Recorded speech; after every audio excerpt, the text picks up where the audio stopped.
Welcome to the Dollars and Cents podcast. And today, if you're a football fan or someone who thought about investing, today's episode is for you. Because today, we're going to be discussing about how investing in ETFs like the STI ETF is actually quite similar to watching the English Premier League.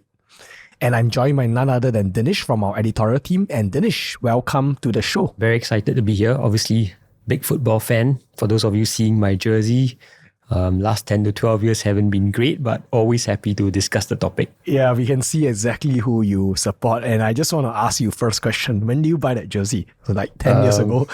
No, I think this was a gift actually. So okay. Yeah. And the reason why I'm asking is obviously because, I can't imagine you buying it in the last couple of years considering how Manchester United have not performed too well. But anyway, let's start with our topic for today. Why investing in the ETF is like watching the English Premier League? We can start with the basic. And I think in football, we support teams, right? So if you are a fan of the English Premier League, it will be Liverpool, Manchester City, Manchester United. But we also watch the league as a whole. And I think it's also quite similar to investing in indexes like the STI, the Straits Times Index. So the reason why I say that is because when we start investing, we might be interested in one or two companies first.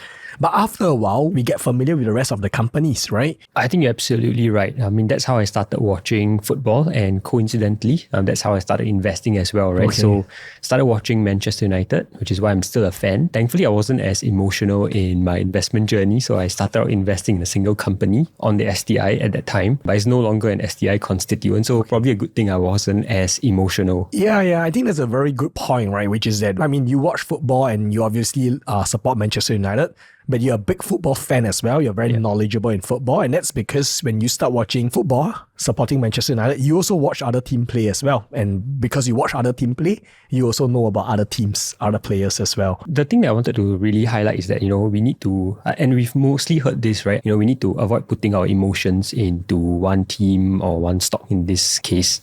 Because, using another or borrowing another football analogy, the ball is round. So anything can happen, basically. That's what I was trying to say. Anything can happen. Teams can lose, companies can also falter, right? So you don't want your entire future life savings or current life savings for your future to be hinged on one company, right? And I just have an example for football fans, especially if you remember Portsmouth, yes. They were high flying about 15 to 20 years ago. Harry Redknapp. Under Harry Redknapp, yeah. They even won the FA Cup. Yes, they did. In I think 2008 from what I put down. But for anyone who just started watching football in the last 5 years, they may not even know this club exists. We are at Portsmouth now. Yeah, so exactly. I went to do that research for you guys. So to answer that question, so in 2010, they entered administration. Oh, wow. So I think they almost went through like maybe bankruptcy or liquidation. 2010, is it? Yeah, this was in 2010, long time ago. They were saved by a supporters trust. So I think from what I understand, supporters came together to bail out the club. Yes. Because of poor ownership. Maybe they were investing too much at an unsustainable pace. Harry Redknapp that spending. Maybe you can't blame Harry Redknapp. He was the manager, but maybe at the ownership level. Okay. Generally, that poor management led to the outcome, right? Okay. So what I'm trying to say is that, Portsmouth was in the EPL. So I would say maybe they were part of the STI. Okay. That analogy, right? They were part of the STI. They won things. They performed well. They had good players. But if we only had all our emotions or all our stock money invested into Portsmouth, we are gone. Yeah, we'll be gone today, Oh my right? gosh, what a terrible outcome. So that's why, we should not do that. On the STI, I can give you another example for a real company. And you would know this quite well as well, Noble Group. We were first looking at it when we started investing together.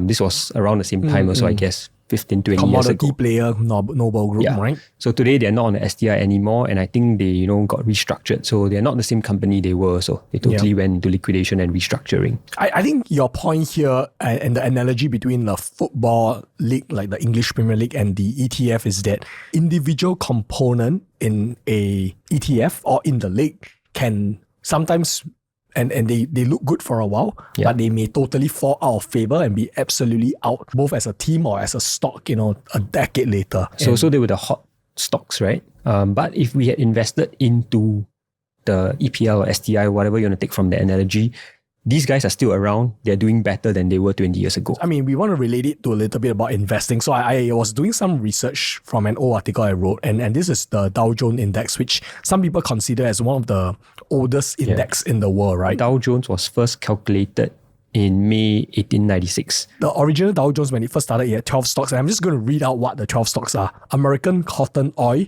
American sugar, American Tobacco, Chicago Gas, Distilling and Cattle Feeding, General Electric, which you guys will know, Let's Lead Gas, can't even pronounce it, National Lead, North American, Tennessee Coal and Iron, S Leather, PFD, and S Rubber. Right, so these were the 12 biggest components of the US market back then, maybe 100 or more than 100 years ago. Correct. And if you were to invest in these 12 companies, I don't know how much your portfolio will be worth. Maybe General Electric is still worth something, but the rest of them would be gone, right? Because they are companies that I don't even know where they are, or they got acquired by someone. But if you invested in the Dow Jones index as opposed to the components within the index, you would be obviously, your money would have given you, 10, 20, 50, 100 times return. Correct. No idea what's the calculation. And I think it's really the point we're trying to make here, right? Which is why I always tell people, which is if you look at the index and you invest in the companies within the index at that point in time, 50 years down the road, you might do really badly, like what we just mentioned about the Dow Jones, original Dow Jones. But if you invest in the index itself, it's a whole different story. And I think that's one thing as an investor, people don't always recognize. They think that, hey, I'm just investing in the components that form the S&P 500, that form the STI. So that isn't that like investing in the S&P and the STI? But the answer is that it's not really the same, right? Yeah. And it's the same thing with the Premier League, actually, if you think about it, right? So if you look at 20 years ago, you would have invested in clubs like Blackburn Rovers, Portsmouth, Bolton Wanderers, and today these guys, most of them are not in the Premier League anymore, right? The self-regenerating effect of indexes, right? So the problem is you can't just invest in the 12 stocks within the index. You need to invest in the index. So whenever the index reviews and updates, you go along with it, right? Yeah. Yeah. So you have to invest in like an ETF that tracks the index, as opposed to the individual components within the index. Just to put the analogy together again for everyone watching and interested in football and investing. So EPL made up of 20 teams, right? STI made up of 30 companies. So you can say these are the lists, the best in the country, the best 20 football teams, the best 30 Singapore companies on the STI, right? So the review happens for in both cases. Yes. So in football, it's relegation at the end of the season, right? The poorest the team bottom get relegated. three will get relegated automatically. In the investment world, they don't necessarily have to get relegated on the STI, but there's a review done every quarter to ensure that the companies that form the STI remains like the 30 strongest companies within the parameters. Within correct. the parameters, right? So and then as you would know also, there's a reserve list. Oh, yes. For the STI. So 5 companies are on the reserve list. In the EPL, you could probably say the championship. So the league below that is the reserve list. That get promoted to replace the relegated teams from the Premier League, right? Yeah.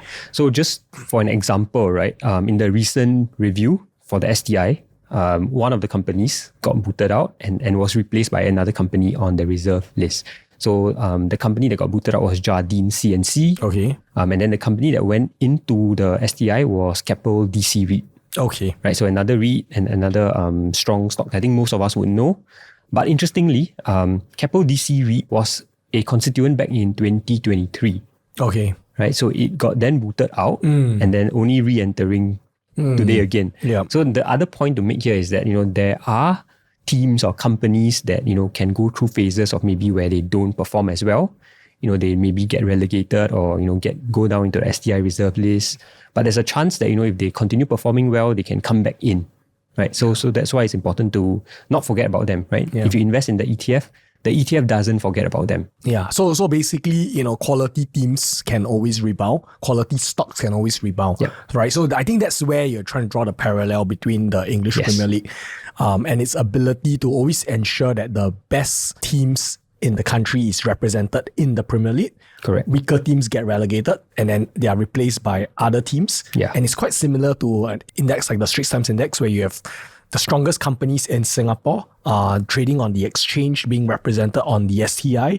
Yes. If a company underperforms, it also gets relegated, and then you have someone from the reserve list that will then take its place. So the outcome is that you always have an ETF that's always represented by the best companies that Singapore has to offer. And when you invest in that index through an ETF, you ensure that you are constantly being exposed to these companies, as opposed to maybe just investing in individual component within STI that may be forgotten if they underperform over time. Yeah. And if you're a listener out there, from all this explanation, you're already seeing like how many times the STI is reviewed. There's no way you can invest in the 30 companies on the STI and continuously monitor them, right? Yeah. You probably want to invest in that product, the ETF, STI ETF product, so that you can continuously have them review it for you and update the companies there for you. I guess, we talk a lot about the English Premier League and the STI ETF, but that's really like, in a way, a league, just one league. And as a football fan, you can also choose different league depending on what you prefer to watch and what excites you more. And it's quite similar to investing in ETF as well, right? So obviously in Singapore, we know the most about the Straits Times Index, STI. But obviously if you want to invest in the US, you can consider the Nasdaq 100, S&P 500. Or, in Japan, you can consider Nikkei, Hang Seng Index in Hong Kong. So, different league and different choices also allows investors to have different opportunity to invest depending on, what they prefer, right? Just want to ask you, do you think as a investor and also a football fan, let's just talk about football fan first, so it's a bit easier. Should we watch different leagues? Does it make sense not to just watch a single league? I mean, I can only speak for myself, right? I'm a fan of Manchester United, but obviously I'm a fan of football as well. Yes. So I want to watch good football. Like the World Cup? Football, yeah, correct. One thing I can say is that rather than, because World Cup for Asian countries is always at a very poor timing, yes. You start off, maybe the best games are at 12, Unless it's in Asia lah. Yeah, but it only happened once, I think, right? So other than that, twice. Qatar. But not really the best timing for us. I think more like Europe timing, correct. right? And I think even when it's in Asia, they sometimes try to put the games such that it makes sense for the Europeans, right? So they don't cater the games for maybe the Asian audiences. And then, sometimes a lot of the good games are at 3 a.m. Yeah. Right? I think the best games are usually at 3 a.m. and then you can't watch. So if you're a fan you can watch lah. Because like trading in the MCs US market, you have to trade at night, is it? Yeah, so I think the analogy is here that, if you enjoy watching football and you might have a favorite team at the World Cup, if they're playing at 3 a.m, you don't want to always catch. Right. It's like the Champions League or Italian League. Right? Correct. So maybe once off is okay, but continuously you're going to watch that 3 a.m. game, it catches up with you as well. You want to watch World Cup games, right? So sometimes even the two minnows or two small countries playing at the World Cup is a big thing. I would watch it for the just because it's a game of football I want to watch. The stage is also a global stage at the World Cup. I want to follow them. Sometimes smaller teams also make it quite deep into the finals, so you want to maybe follow them as well. So that's one way that you can enjoy football. And obviously the other thing that you're trying to say is you can also invest in different countries, right? So Singapore has the STI, but you can also invest in the global countries and they have their own country indexes. I think there's a lot of talk about similarities, and I just want to add one more thing, which is really fair-weathered fans. Okay. Right? So, I hope this is not a subtle jibe at me, but let's see where this is going. Look, it's very easy to say you support Manchester United in the early 2000s, which you did because they were winning the Premier League and the Champions League, and they have some of the best players in the world back then, Ronaldo, Rooney, players like that. Very easy to support such a team back then, right? And very easy to have your interest lost once the team underperform, right? And I just want to bring that comparison to investing as well. Yes. Right? You see a lot of excitement when people are making money in the market during a bull market. I still remember, was it 2021 where people were just talking about stupid stuff like meme stock? In my opinion, now I can say that. Back then, if I say that, I'll be cancelled. NFTs maybe. NFTs, meme stocks, right? I mean, you can say it now because it's on hindsight. And obviously, when you look back, those were silly stuff. But back then, the craze was real, right? It's just like World Cup, everybody suddenly become a huge football fan, billions of people watching Lionel Messi take a penalty. But, they weren't only fans for that one day. Yeah. Just like some people invest a lot during that short period of time during the meme stock or NFT days where everyone was getting excited about. But that's not really that good if you want to be a good investor, right? You don't want to be a fair-weathered investor. What are your thoughts on that? So I have two maybe contrasting analogies. So one is that, because I watch Man U, obviously I enjoyed, when they were doing well. So when you can say they were doing well. I followed that stock, right? So, but I think what we need to understand here is that, you follow the stock. You can. I mean, there's not wrong to follow a stock, whether, it's in sports, football, or, investing. Yep. You can follow a company as well. But don't forget that, you also enjoy the game. You also enjoy investing, right? So if you're following Man United, you also follow the EPL, follow the English League, because that's where Man United is playing. So one stat that I can just cite here is that if you are an EPL supporter, so let's say you follow Man United, but you also, watch EPL and you enjoy watching EPL games, right? So in the last 10 years, 7 of the Champions League finalists have been from the English Premier League, right? So, and then Spain had 6, Italy had 3, Germany had 2, France had 2, right? So this is the last 10 years. Obviously, football fans will know that Real Madrid won half of it, 5 of the last 10, but it doesn't differentiate the fact that 7 still came from England. Right? So 7 of the 20 finalists. And so basically what you're saying is that if you only watch Manchester United, then you'll be missing out on all these other great games, all these you other wouldn't great... have watched a single final. Yeah. So you're missing out on a lot of football. Correct. Actually, right? And that's the same thing with investing, right? So if you're only going to be caring about investing to support a specific team or specific investment, and then once it doesn't do well, you lose interest, you're missing out on a lot of other opportunities that actually would make sense to help you grow your portfolio, right? And that's, I guess, the whole idea of being not wanting to be a fair weather investor or fair weather fan, which is that you want to be interested in investing even when your favorite stock that you're following is not doing well, even when your friends are not watching. Yeah, right? I mean, you can maybe stop following that stock.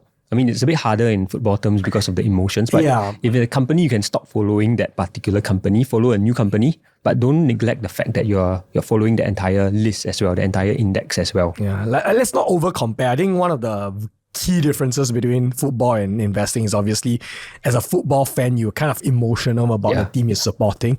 And that's not the kind of emotions you want when you are actually thinking about investing, right? When you're thinking about investing, you want to be logical, right? You want to support teams that you want to watch teams that do well. You don't want to just say I switch off the TV because my favorite team lost, right? Because that's a very emotional decision. Actually, that's a good way to explain to someone why they shouldn't be emotional. Because they can see themselves, the highs and lows they feel during a single team. Which is okay, I guess. Do you really want to feel that high and low with your life savings? No, not with my life savings. With sports, okay. Investing, I don't think you want to really be that emotional. So I think we want to be very clear in saying there is clear distinction between football or sports fan where you are likely to be emotional versus investing which you do not want to be emotional, because an emotional investor is not necessarily a good investor. But I really like the comparison that we're talking about, which is, the fact that, when you watch a Premier League and when you invest in watching the Premier League and how it performed over the years, since 20 years ago. I mean, I am a Blackburn Rovers supporter, right? So imagine when you support Blackburn during the heydays of the 90s when they won the Premier League, and even when they were doing reasonably well as a club, in the early 2000s.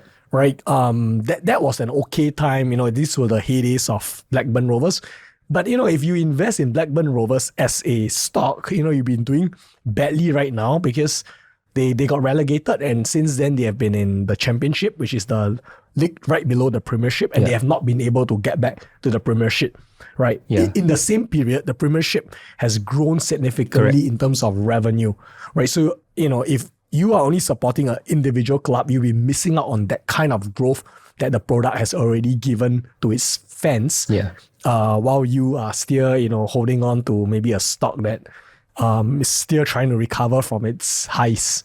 Yeah. I mean, it's easy to fall into a trap of, buy and hold forever in investing, this case, because it hasn't gone bust, right? Blackburn is still, as you said, in the second tier of the football league. It may still one day recover. It may still recover, but that's why the league has already gone so far ahead. You fall into the trap of, the buy and hold forever. Correct. On a asset that you shouldn't be doing it. The buy and hold forever is for very globally diversified, very broadly diversified assets. Football and finance, investing, there's some similarities, but I think one key difference is don't be emotional about your investment journey. You want to be very logical. You want to invest in a diversified product as opposed to individual companies or individual stocks. And if you do want to follow the individual companies, I would suggest, keeping it as like a satellite, a small part of your portfolio. So, satellite, it gives you that, emotional highs and lows, that thrill of following a company, but it doesn't affect or devastate the rest of your portfolio. I was talking to someone just earlier this week, I think, it was last week, right? And he was asking me about some question about investing, right? And I would say that, some people, it was a good question because he's a young guy. So I'm just going to say this, so you were asking me what's the point of having like a satellite, right? And I said that, look, sometimes certain stocks might be good investments, but only if you do it in a small amount, right? Let's say we talk about, a certain REIT counter that you like, right? It might be a good investment, right? It might be a good REIT, it might be a good returns, it's a good management doing well, but you do not want to put 100% of your money into that one REIT as well, even though it's a good investment. And when you do that, it goes from a good investment to a bad investment because you put in too much money in it, right? Yeah. In footballer terms, if you want to talk about it, it's like saying you want to watch football, but you only want to watch one team. So then it becomes very limiting what you can. As a football fan, you are actually only supporting one team, which makes you a great fan, but not necessarily a great investor if you're thinking of it from your own point of view as well. Yeah. So anyway, we come to the end of this discussion. Let us know what you think. But before we end off, if you are watching this podcast before the 19th of July, we want to invite you to an event that we are organizing, Dollars and Cents organizing, at the SGX Auditorium. This is on 19th July. It's called our Everyday Investor Series, where we are talking about how normal people like you and I can actually make good investment decisions just by understanding investing a little bit better. So join us on the 19th of July. If you're watching this before that, you can register. We'll put the link onto the caption so that if you are free, you can join us for this event. And with that, we come to the end of this discussion. Dinesh, any last words for football or investment fans? I may look like a fair-weather fan, but I still try to catch as many games as possible. And even if they're not Man United games, I still enjoy it. So I'll take that to the investing analogy and say I'll continue investing quite broadly. Please join us at the Everyday Investor event, because I think we also will be able to see some ex-footballers from Singapore there to share their journey investing and playing football. Yeah. Thank you so much, Dinesh. And we hope to see you again on the Dollars and Cents podcast.